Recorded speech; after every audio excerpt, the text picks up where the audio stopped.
Like I said earlier this week, I am pretty scared of the ocean, the vastness, the darkness, the depth. But there is also one more thing to add to that list, and as always, that is the people. There's nowhere on Earth that we haven't ruined for each other, which is actually quite the achievement. This video shares with you real-life stories of modern-day pirates, and I'll warn you, it gets a little hairy. Love ya.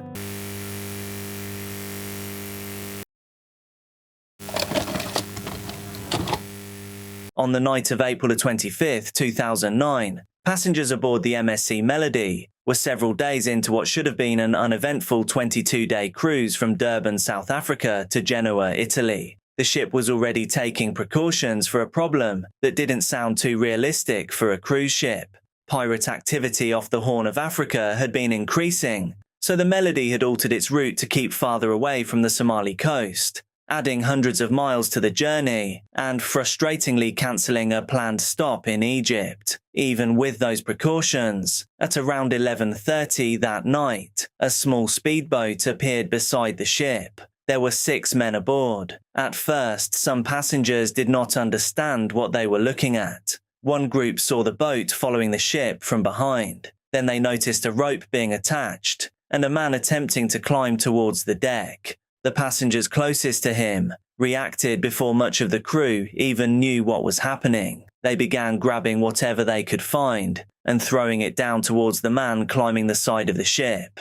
Deck chairs, tables, and other heavy objects went over the rail. According to one account, a German passenger managed to hit the climber with a deck chair, knocking him back into the water. Then the shooting started. The men in the speedboat opened fire with automatic rifles. Rounds struck the side of the Melody, shattered windows and tore into parts of the ship. Captain Ciro Pinto had been elsewhere aboard when passengers raised the alarm. He immediately ordered everyone below deck and made his way to the bridge. The Melody was carrying 991 passengers and 536 crew members. Pinto ordered the ship's lights turned off and instructed the helmsman to begin steering in a zigzag pattern, using the ship's size and wake to make approaching and boarding more difficult. There was another surprise waiting for the attackers. The Melody had private Israeli security personnel aboard. Pistols stored in a safe were distributed to the guards, who moved towards the area where the pirates were attempting to board. As the attackers tried to raise a ladder against the ship,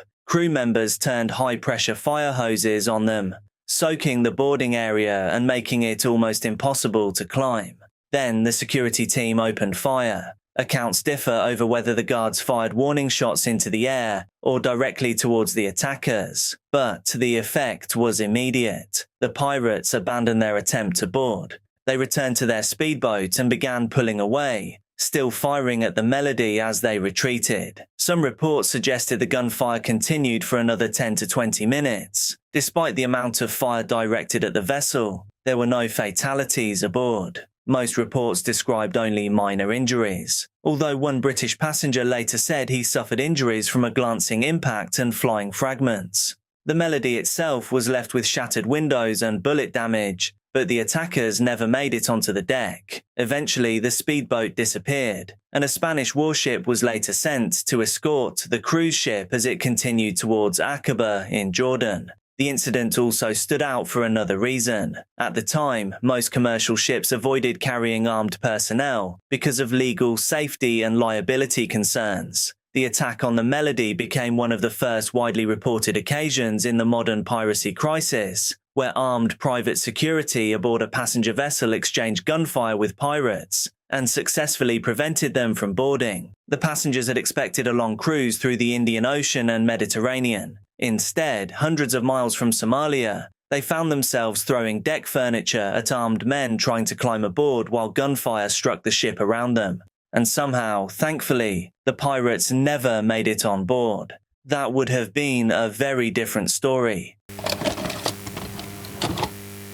On April 8, 2009, the American cargo ship Maersk Alabama was traveling through the Indian Ocean, carrying humanitarian supplies towards East Africa, when a small boat approached. 4 armed Somali pirates were aboard, and one of them, Abduwali Abdukadir Muse, was the first to climb onto the vessel. Muse entered the bridge, demanded that the ship stop, and acted as the leader of the group as they attempted to take control. But the crew did not simply surrender. Captain Richard Phillips ordered most of his men to secure themselves below deck, where they could prevent the attackers from gaining full control. The crew understood the vessel far better than the pirates did, and inside the maze of passageways and machinery below, the advantage began to shift. Muse went looking for the missing crew members and was instead overpowered. Chief Engineer Mike Perry and crewman Zahid Reza wrestled him to the ground, injuring him in the process. For several hours, the crew effectively held one of the pirates captive, while the remaining three still controlled Captain Phillips elsewhere aboard the ship.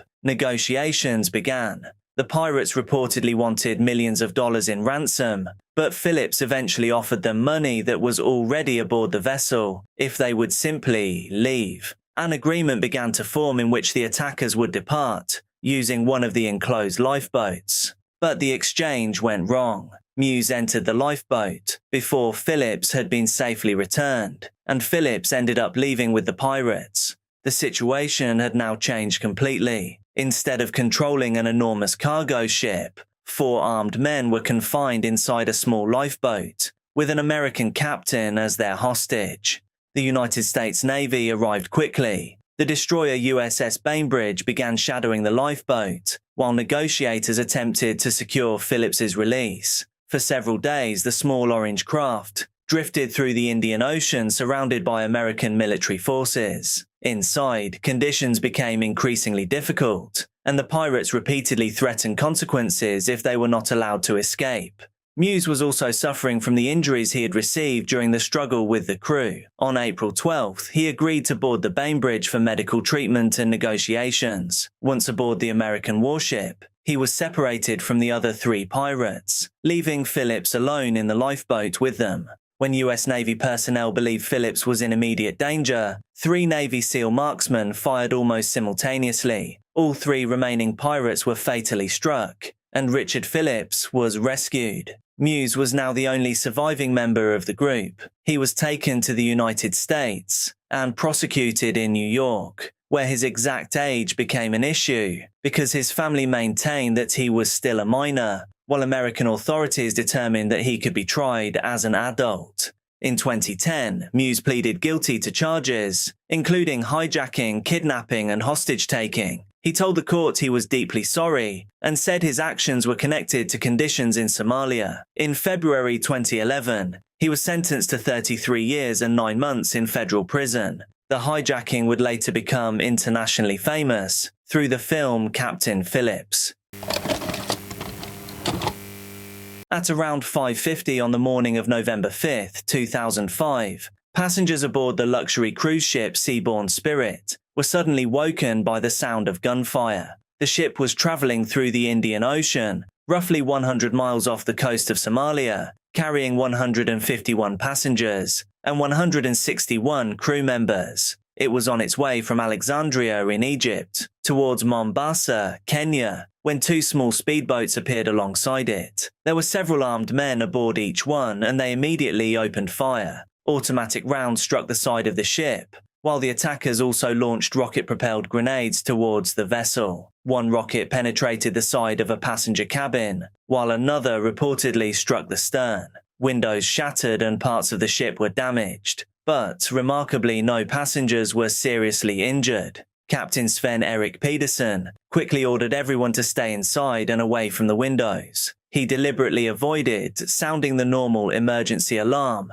because he was concerned that passengers might instinctively head onto the open decks, placing themselves directly in the line of fire. Instead, passengers were directed towards interior areas of the ship, while the crew focused on escaping the pirates' grip. The Seaborn Spirit accelerated and began making evasive maneuvers, turning towards deeper water and using its speed and wake to make it more difficult for the smaller boats to come alongside. Up on deck, Security Officer Michael Groves and Master-at-Arms Som Bahadur Gurung were trying to stop the attackers from getting close enough to board. Groves later recalled stepping outside and immediately coming under automatic fire. An explosion knocked him off his feet, but he managed to reach a high-pressure hose and directed the water towards the pirate boats. The attackers pulled away, but then came back. Gurung attempted to activate one of the ship's most unusual defensive systems, a long-range acoustic device, or LRAD.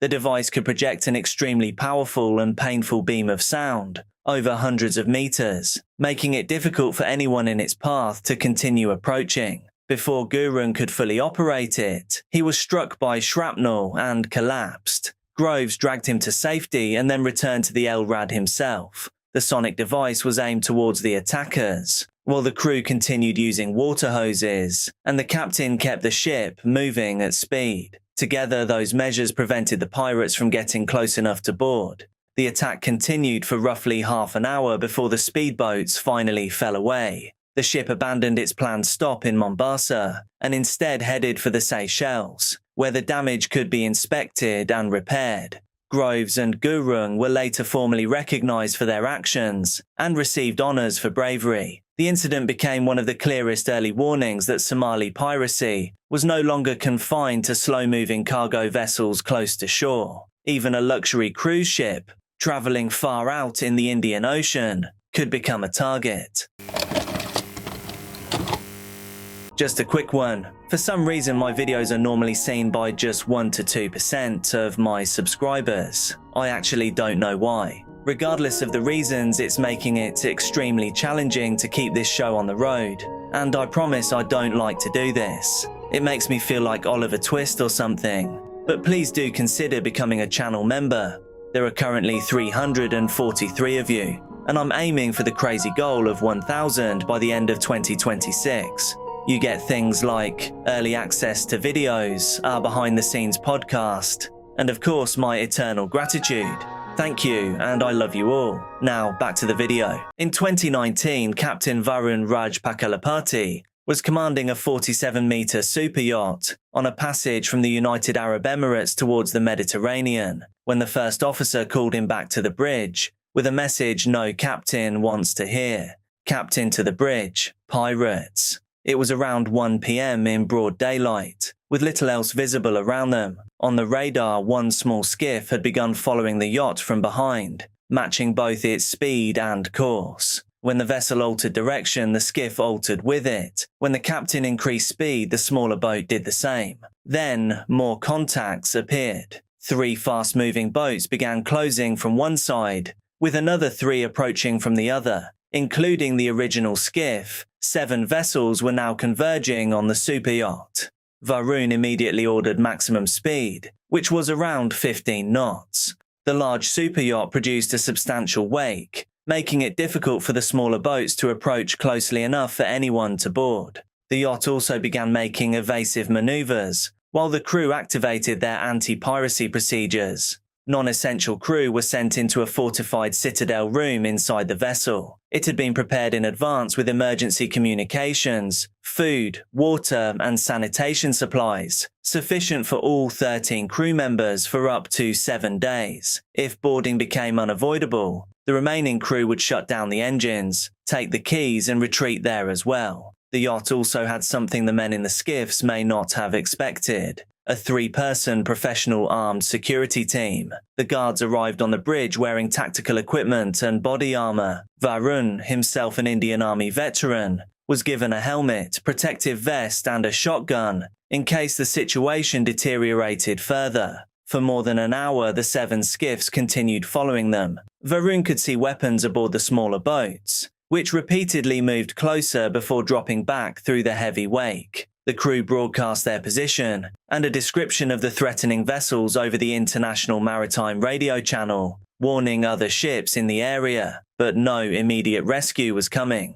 The crew still had to keep the attackers away on their own. Eventually, some of the skiffs began pushing towards the 500-meter distance, at which the security team could legally respond if the threat continued. Instead of immediately opening fire, the guards made themselves visible. 3 men in full tactical equipment appeared, where the pirates could clearly see them, deliberately displaying their weapons and sniper rifles.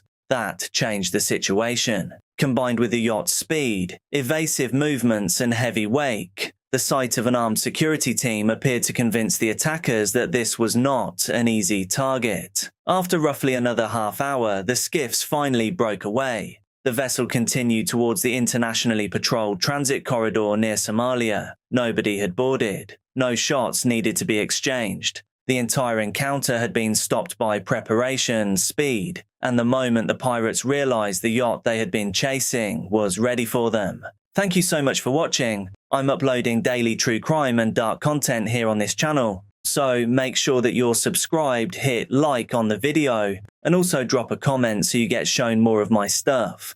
Please do be careful out there, and I'll see you tomorrow.